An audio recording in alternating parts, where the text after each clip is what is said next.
Good morning students. आज हम बात करेंगे काइनेमेटिक्स के ऊपर। ठीक है, देखो पहली बात सुनो ध्यान से, बहुत ही इम्पोर्टेंट टॉपिक है काइनेमेटिक्स आपका, आपकी 12th क्लास के लिए या आगे जब भी फिजिक्स पढ़ोगे उसके अंदर ये जो काइनेमेटिक्स है, जो आपकी सेकेंड यूनिट है आपकी बुक के अंदर, ये बहुत इंपॉर्टेंट है। इसके अंदर बहुत सी ऐसी टर्म आएंगी जिनका यूज आप +2 क्लास में या उससे आगे भी करोगे, पर जिनके बारे में बच्चों को बिल्कुल कुछ नहीं पता होता। इसके ध्यान से सुनना है। ठीक है, आज तो हम बेसिक पढ़ेंगे, इसके बारे में कुछ ज़्यादा है नहीं। कुछ टर्म्स हैं, कुछ वेरिएबल हैं जो यहाँ पे यूज होंगे, उनके बारे में कुछ डेफिनेशन पढ़ेंगे। ठीक है, और फिर धीरे धीरे धीरे इसमें हम आगे बढ़ते जाएंगे। समझ गए? जैसे आपकी यूनिट का नाम है काइनेमेटिक्स। ठीक है, काइन का मतलब होता है यहाँ पे मोशन। काइन का मतलब क्या होता है? मोशन। मोशन। और जो मैट्रिक्स है इसका मतलब हो गया मैथ। ठीक है, यानी मोशन के अंदर जो हमारी मैथ्स यूज होगा उसके बारे में हम डिस्कस करेंगे। समझ गए? जैसे डिस्टेंस हो गया, डिस्प्लेसमेंट हो गया, वेलोसिटी हो गई, एक्सेलरेशन हो गया, फिर उसका मोशन आपका 2 डायमेंशन होता है, 1 डायमेंशन होता है, 3 डायमेंशन होता है, उसके बारे में पढ़ेंगे। ठीक है, उसके बाद उसके वेक्टर क्वांटिटी आएंगी बाद में, वो पढ़ेंगे। समझ गए? देखो मोशन जो है बोला ना, तो कुछ बेसिक सा देखते हैं। ठीक है ना, जो मोशन है, जो ये टॉपिक मोशन है, ये फिजिक्स की मैकेनिक्स ब्रांच के अंदर आता है। ठीक है, अपने फिजिक्स की एक ब्रांच होती है मैकेनिक्स। क्या होती है? मैकेनिक्स। उस ब्रांच के अंदर आता है आपके पास ये मैकेनिक्स है क्या। तो मैकेनिक्स के अंदर हम बहुत सी चीजें पढ़ेंगे, लेकिन यहाँ पे हम सिर्फ किसकी बात कर रहे हैं? मोशन की बात कर रहे हैं। तो ये आपकी फिजिक्स की एक ब्रांच है जिसके अंदर हम किसी भी ऑब्जेक्ट के मोशन के बारे में पढ़ते हैं, यानी it is the branch of physics. It is the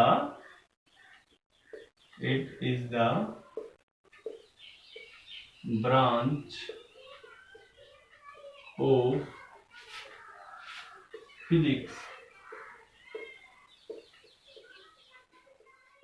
in which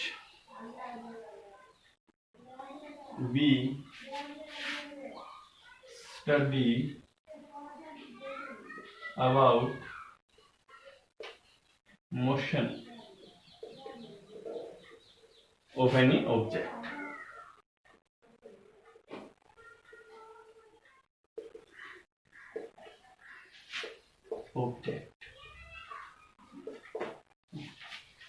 ठीक है, तो मैकेनिक्स के अंदर हम क्या है? मोशन के बारे में पढ़ेंगे इधर। तो मैकेनिक्स के आपकी फिजिक्स की एक ब्रांच, एक शाखा है जिसके अंदर हम डिस्कस करते हैं मोशन के बारे में किसी भी ऑब्जेक्ट का।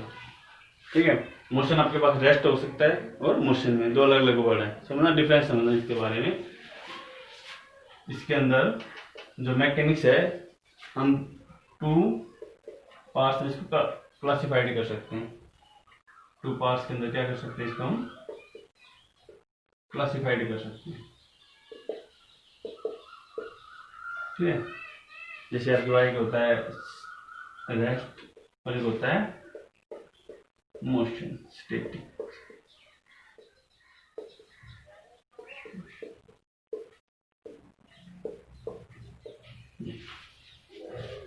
ठीक है, अब ये तो 9th क्लास में पढ़ चुके हैं आप, फिर भी मैं बेसिक है। ठीक है, आपकी बुक में दे रखे तो बता रहा हूँ, रेस्ट क्या होता है? रेस्ट क्या है? स्टैटिक कब है? कोई ऑब्जेक्ट रेस्ट में कब होता है? when it does not change its position in a given time with respect their surrounding, यानी जब वो समय के साथ आपके सराउंडिंग के हिसाब से खुद की पोजीशन चेंज नहीं करता तो क्या कहलाएगा? वो रेस्ट में कहलाता है। ठीक है, समझ गए ना? रेस्ट क्या होता है? रुका हुआ। यानी जब कोई भी ऑब्जेक्ट अपनी खुद की पोजीशन चेंज नहीं करता है एट गिवन इंटरवल टाइम के अंदर विद रिस्पेक्ट देयर सराउंडिंग, क्या कहलाएगा? वो रेस्ट के अंदर कहलाएगा। ठीक है, यानी कि an object said to be rest when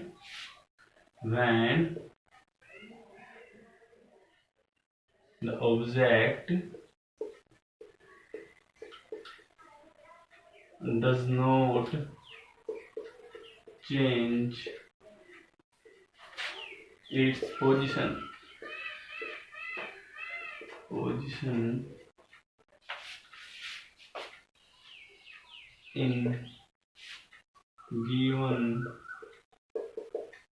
interval of time with respect to their surrounding.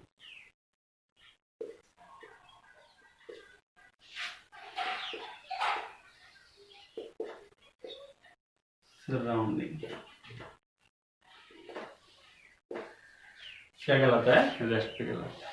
Motion क्या होगा इसका? ठीक अपोजिट होगा, ठीक है ना। मोशन मतलब when the object change its position, when object change its position with time with respect their surrounding, with respect their surrounding is called the object is in motion, ठीक है। अब देखो इंपॉर्टेंट क्वेश्चन क्या है, तो सब basic सी बातें आपको सबको पता है। रेस्ट क्या है, मोशन क्या है। क्या कोई ऑब्जेक्ट एक ही समय में रेस्ट पे भी हो सकता है और मोशन में भी हो सकता है? क्या इट इज पॉसिबल है कि कोई भी ऑब्जेक्ट एक ही समय में मोशन में भी और रेस्ट में भी हो सकता है? ऐसा बताओ। बिल्कुल हो सकता है। जैसे आप बस में बैठे हो, ट्रेन में बैठे हो, उस दौरान देखना आप जिस सीट के ऊपर आप बैठे हो उसके आसपास जो भी आपके पास सह यात्री हैं, आपके जो फेलो पैसेंजर हैं, उनके हिसाब से आप आपकी पोजीशन चेंज नहीं करते हो, ठीक है ना। जैसे आप अपने मम्मी पापा के साथ बैठे हो तो आप देखना आप आपकी पोजीशन नहीं चेंज करते उनके हिसाब से, तो आपकी पोजीशन चेंज नहीं हुई, उसके हिसाब से आप रेस्ट में हो, ठीक है ना। लेकिन जब बाहर कोई व्यक्ति खड़ा है, किसी बस स्टैंड पे खड़ा है, उनके हिसाब से तो आप बस के साथ क्या हो? मोशन में हो। तो एक ही टाइम पे कोई ऑब्जेक्ट मोशन में भी हो सकता है और रेस्ट में भी हो सकता है। वो तो देखा जाता है, उसका सराउंडिंग है, उसका रेफरेंस पॉइंट क्या है, फ्रेम ऑफ रेफरेंस क्या है, उसके हिसाब से होता है, ठीक है। तो एक ही ऑब्जेक्ट एक ही समय में मोशन में भी हो सकता है और रेस्ट में भी हो सकता है। समझ गए ना कैसे? जैसे आप बस में बैठे हुए हो तो आपके साथ जो भी पैसेंजर हैं उनके हिसाब से तो आप रेस्ट में हो, क्योंकि आपकी पोजीशन चेंज नहीं हो रही उनके हिसाब से। लेकिन बाहर जो खड़ा है उसके हिसाब से तो आप बस के साथ क्या कर रहे हो? मोशन में हो, आपकी पोजीशन चेंज हो रही है उसके हिसाब से। तो बाहर खड़े व्यक्ति के हिसाब से आप मोशन में हो, आपके साथ जो बैठे हैं उनके हिसाब से आप रेस्ट में, ठीक है। तो एक ऑब्जेक्ट क्या हो सकता है? मोशन में भी हो सकता है, रेस्ट में भी हो सकता है। समझ गए? ठीक है, नोट करो इनको।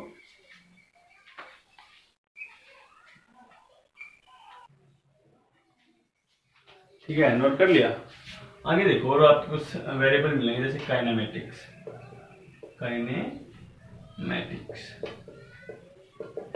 ये भी आपकी मैकेनिक्स की क्या है? ब्रांच है, ठीक है। यानी वही बात है, क्या है? मोशन की ब्रांच है एक तरह से, मोशन जो हमने पढ़ा था। यानी it is the branch of mechanics, it is the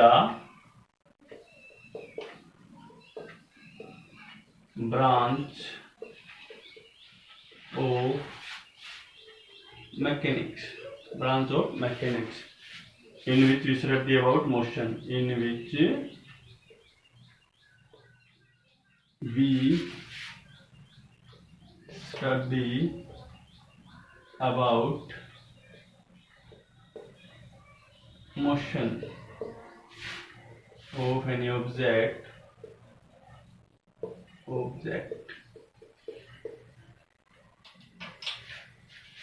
without taking cause of motion, ठीक है। विदाउट, ये इसमें important, cause of motion, without taking cause of motion, ठीक है। जैसे अभी समझाते हैं क्या मतलब। एक होता है डायनामिक,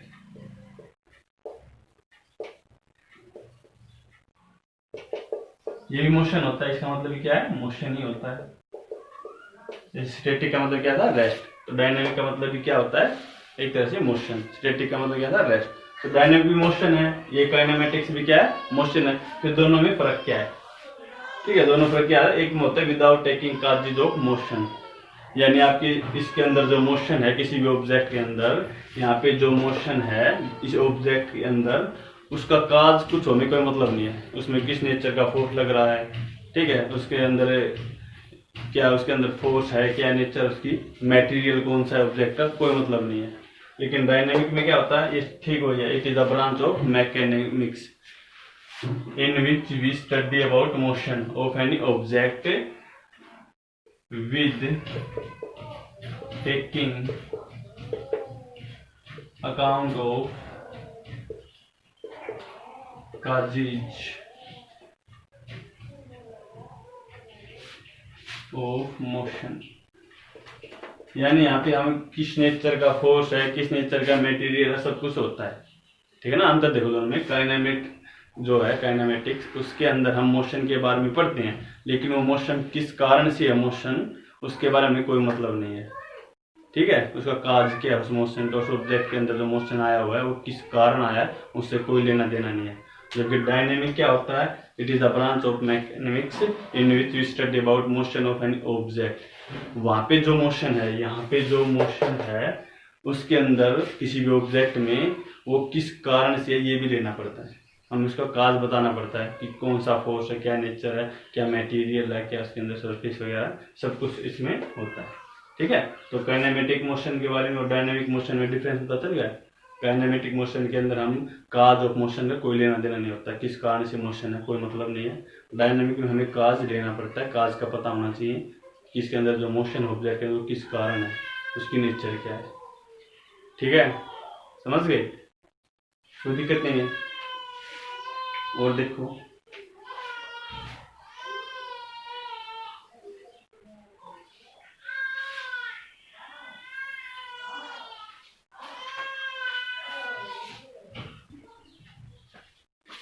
अब देखो type of motion, type of motion, ठीक है। जैसे टाइप आपको पता, 1 डायमेंशन मोशन हो सकता है, 2 डायमेंशन हो सकता है और 3 डायमेंशन हो सकता है। जैसे एक तो होता है 1 डायमेंशन मोशन, 2 डायमेंशन हो सकता है और 3 डायमेंशन हो सकता है। 1 डायमेंशन, डायमेंशन देखो आपने पढ़ा होगा, एक्स एक्सिस पढ़ा है, ऐसे वाई एक्सिस पढ़ा है, ऐसे जेड एक्सिस पढ़ा है, ठीक है। तो सिर्फ जो एक ही एक्सिस के अलोंग हो, चाहे वो अकेला एक्स के अलोंग हो, चाहे अकेला वाई की, चाहे अकेला जेड की, सिर्फ एक ही एक्सिस के जो अलोंग होता है वो 1 डायमेंशन होता है। जो 2 आपके डायमेंशन के साथ हो उसको 2 डायमेंशन बोलते हैं, और जो 3 डायमेंशन में हो उसको 3 डायमेंशन मोशन कहते हैं। देखो मतलब इस मोशन को हम क्या बोलते हैं, स्ट्रेट लाइन मोशन भी बोलते हैं, स्ट्रेट लाइन मोशन भी बोलते हैं इसको, और रेक्टिलिनियर मोशन भी बोलते हैं, रेक्टिलिनियर मोशन भी बोलते हैं इसको, ठीक है। 1 डायमेंशन मतलब ऐसे जो सीधा सीधा एक ही डायमेंशन में चलता हो, कोई ऑब्जेक्ट ऐसे बिल्कुल सीधा चल रहा है अलोंग द एक्स एक्सिस, यानी कोई भी ऑब्जेक्ट जो सिर्फ एक ही एक्सिस है, मान लिया अलोंग द एक्स एक्सिस चल रहा है, तो 1 डायमेंशन है, स्ट्रेट लाइन मोशन है, रेक्टिलिनियर मोशन उसके अंदर, ठीक है। 2 डायमेंशन मतलब ऐसे सर्कल में, है ना, सर्कुलर मोशन जो होता है, ठीक है, सर्कल के अंदर ये। अब देखो जो इस पॉइंट के ऊपर इधर जो ऑब्जेक्ट है वो एक्स एक्सिस के अलोंग भी मूव कर रहा है, उसके साथ साथ किस में भी जा रहा है, वो वाई के साथ भी जा रहा है, एक साथ 2 एक्सिस के साथ, ठीक है, सर्कल में घूम रहा है, तो एक साथ एक्स में भी चलता है और वाई में भी, यानी वो ऐसे भी चल रहा है सीधा और ऐसे ऊपर भी जा रहा है, ठीक है, एक ही ऑब्जेक्ट, ये एक्स एक्सिस और वाई एक्सिस के अंदर। तो इस प्रकार का जो मोशन होता है ना 2 डायमेंशन, वो एक्स में भी गया है और वाई में भी गया है, ठीक है। और जो 3 डायमेंशन होते हैं वो आप मोस्टली केमिस्ट्री में एग्जांपल अच्छे मिलते हैं, क्वेश्चन तो यहाँ पे उसके एग्जांपल, जैसे आपके पास गैस के जो मॉलिक्यूल होते हैं, ठीक है ना, वो रैंडमली इधर उधर मूव करते रहते हैं, वो तीनों एक्सिस में होते हैं, उसको 3 डायमेंशन मोशन होता है। गैस के जो मॉलिक्यूल रैंडमली मूव करते हैं वो 3 डायमेंशन होता है। आपका जो पतंग होता है, ज्यादा हवा चलो इधर उधर हिलता मिलता रहता है, ऊपर नीचे दाएं बाएं ऐसे, तो वो भी क्या है, 3 डायमेंशन मोशन है, ठीक है। तो इस प्रकार से पढ़ेंगे आप टाइप ऑफ मोशन के अंदर। रेक्टिलिनियर हो गया, सर्कुलर हो गया, वाइब्रेटरी हो गया, ठीक है, ट्रांसलेटरी हो गया, इसके बारे में कुछ पढ़ेंगे। ठीक है, नोट करो इसको।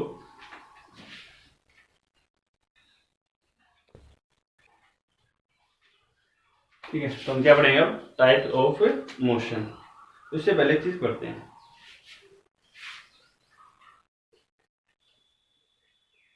Point, mass, body. समझो ये है क्या पॉइंट, मास, बॉडी। पहले क्यों बता रहा हूँ, क्योंकि ये जो है ना वर्ड जो है, ये टर्म जो है ना यूज होगी यहाँ पे बार बार। तो समझो क्या है पॉइंट, मास, बॉडी। उस बॉडी को बोलते हैं, या पॉइंट बॉडी उस बॉडी को बोलते हैं जिसका साइज उसके द्वारा तय की गई डिस्टेंस की कंपेयर में बहुत छोटा होता है। जैसे मान लो आपके पास कोई एक चीटी होती है ना, हाँ, एक चीटी होती है, और वो ट्रेन के कोई 50-60 डिब्बे की ट्रेन है कोई, ठीक है, ऐसे बहुत सारे डिब्बे ट्रेन है, और एक छोटी सी चीटी चक्कर लगा रही थी चारों तरफ ऐसे। ये कोई चीटी है, चक्कर लगा रही। तो इस चीटी का साइज और जो इसने डिस्टेंस ट्रेवल की है, ठीक है, ट्रेन भी कम से कम 2 किलोमीटर लंबी है, मान लो आप 1 किलोमीटर लंबी है, इसके चारों तरफ ऐसे घूम के आई है। तो इस चिट्ठी का साइज और इसने जो डिस्टेंस ट्रेवल की है उसमें तो बहुत ज्यादा फर्क है ना। तो यानी कि द डिस्टेंस ट्रेवल्ड बाई, जो इसने चीटी ने जो डिस्टेंस ट्रेवल की है वो वेरी लार्ज है as compare to the size of this, जो भी आपके पास कोई भी इंसेक्ट वगैरह ले रखा आपने कोई भी, ठीक है, चिट्टे वगैरह लेके छोटी उसकी तुलना में, ठीक है। तो आपके पास जो मोशन में है, जो ऑब्जेक्ट मोशन में है, यदि उस ऑब्जेक्ट का साइज बहुत छोटा है, ठीक है, एज कंपेयर से डिस्टेंस ट्रेवल्ड बाई देम, ठीक है ना, उस ऑब्जेक्ट ने जो डिस्टेंस ट्रेवल की है उसकी तुलना में यदि उसका साइज बहुत छोटा है, तो उस ऑब्जेक्ट को मैं उसकी डिस्टेंस के आगे क्या कर सकता हूँ? नेग्लेक्ट कर सकता हूँ। उस साइज को या उस ऑब्जेक्ट को मैं क्या बोलूँगा? एक तरह से पॉइंट, मास, बॉडी बोलूँगा, ठीक है ना। जैसे हमारी अर्थ है, अर्थ वो सूर्य की चारों तरफ घूमती है, तो अर्थ का जो डायमीटर है, अर्थ का जो डायमीटर है और उसमें, और जो उसने चारों तरफ घूम के जो डिस्टेंस ट्रेवल की है उसमें बहुत ज़्यादा अंतर है।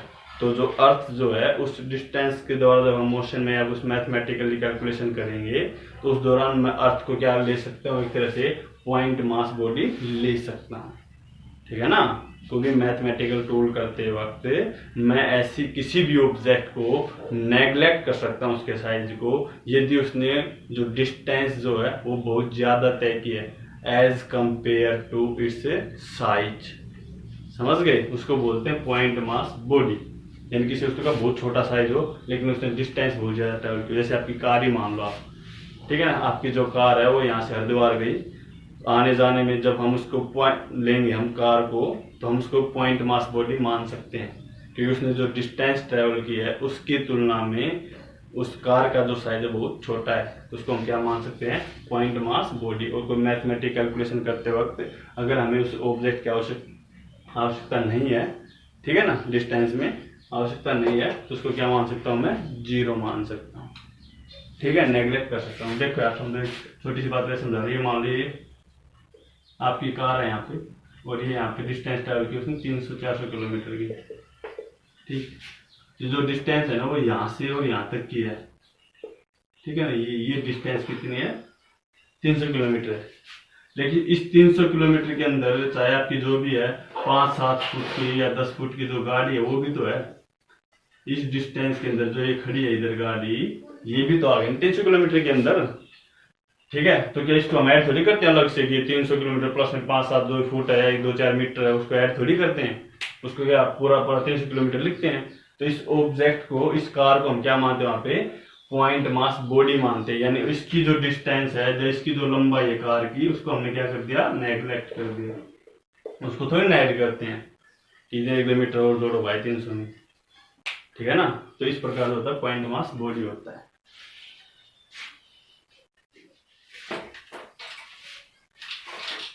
अब देखो आपके पास टाइप ऑफ मोशन के अंदर rectilinear motion, rectilinear motion.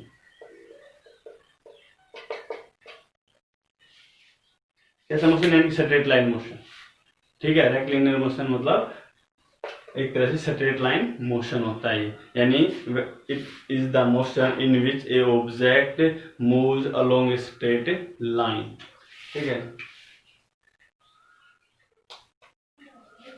Motion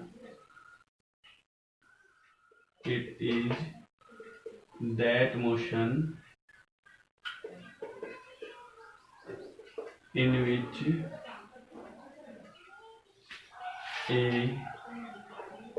point mass object या बॉडी, ठीक है, ऑब्जेक्ट या body move along a straight line क्या कहलाता है, रेक्टिलिनियर मोशन कहलाता है, ठीक है। एक होता है इसके अंदर इसी का सेम ट्रांसलेटरी मोशन,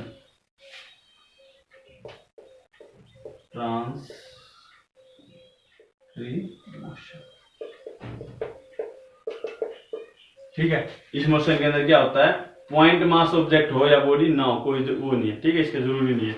यानी कि motion in which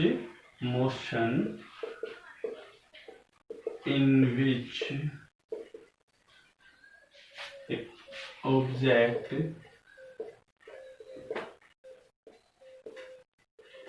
which is not a point object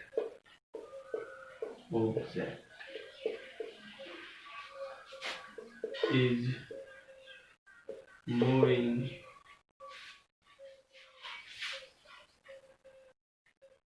in a straight line या along straight line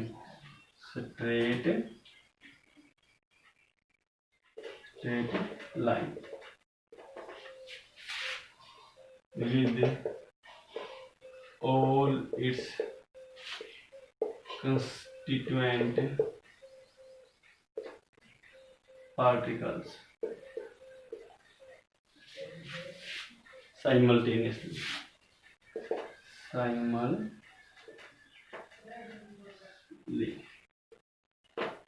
ठीक है। फर्क नहीं है कोई इतनी ज्यादा उस पर पढ़ने जो समझने की, बस सुनना है या कुछ ना। रेक्टिलिनियर मोशन यानी आपके पास या तो एक पार्टिकल होता है या फिर एक पॉइंट मास ऑब्जेक्ट होता है जो स्ट्रेट लाइन के अलोंग क्या करता है, मोशन करता है। और ट्रांसलेटरी मोशन का मतलब हो गया कि भाई उसके अंदर कोई पॉइंट मास ऑब्जेक्ट होना जरूरी नहीं है, उससे बड़ा हो सकता है कोई भी, ठीक है। यानी कि एक मोशन होता है स्ट्रेट लाइन में ही जिसके अंदर आपके पास जो ऑब्जेक्ट है वो पॉइंट मास ऑब्जेक्ट नहीं है, ठीक है, उससे अलग है, उससे बड़ा है, समझ गए। यानी उसने जो डिस्टेंस ट्रेवल की है उसकी साइज की तुलना में ज़्यादा बड़ी नहीं है, उसको बोलते हैं आपका ट्रांसलेटरी मोशन होता है, एक तरह से स्ट्रेट लाइन मोशन ही है। मेन जो बात वो याद रखनी है, रेक्टिलिनियर मतलब along the straight line, translatory मतलब अलोंग द स्ट्रेट लाइन, ठीक है। एक होता है आपके पास सर्कुलर मोशन,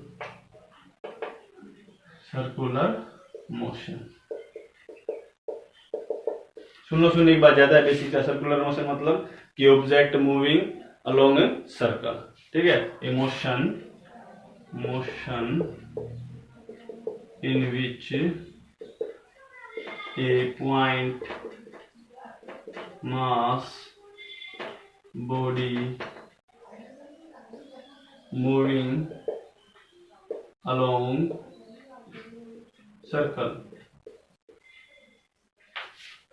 ठीक है, वो क्या कहलाता है, सर्कुलर मोशन कहलाता है। एक होता है रोटेटरी मोशन, एक कौन सा होता है, rotatory motion.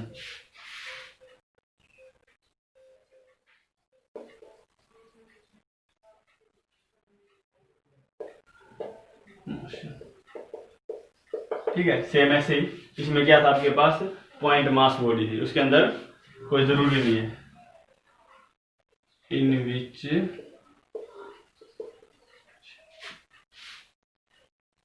Object which is not a point mass object moves in circular, ठीक है, moves in circle। और लीस्ट कांस्टीट्यूएंट पार्टिकल, और सब क्या आपका रोटेटरी मोशन। ठीक है, सेम है, कोई फर्क नहीं है। सर्कल के लॉन्ग घूमता सर्कुलर मोशन हो गया। इसमें क्या बात है, सिर्फ और सिर्फ पॉइंट मास बॉडी होती है, इसके अंदर क्या होता है आपका पॉइंट मास बॉडी होना जरूरी नहीं है। ठीक है, वो क्या आपका रोटेटरी मोशन होता है। नोट कर लो एक बार, देखो जल्दी से, इंपॉर्टेंट है ये, प्लस वन में काम भी आएगा। Oscillatory motion,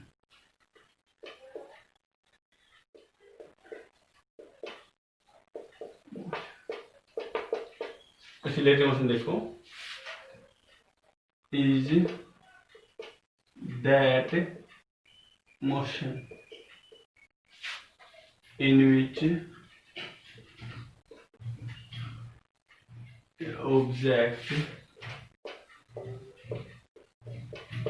moves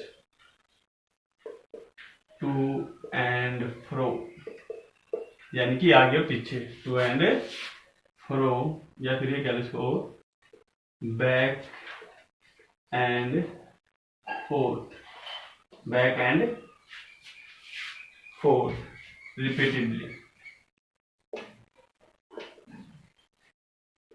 repeatedly about a fixed point, about a fixed point, about a fixed point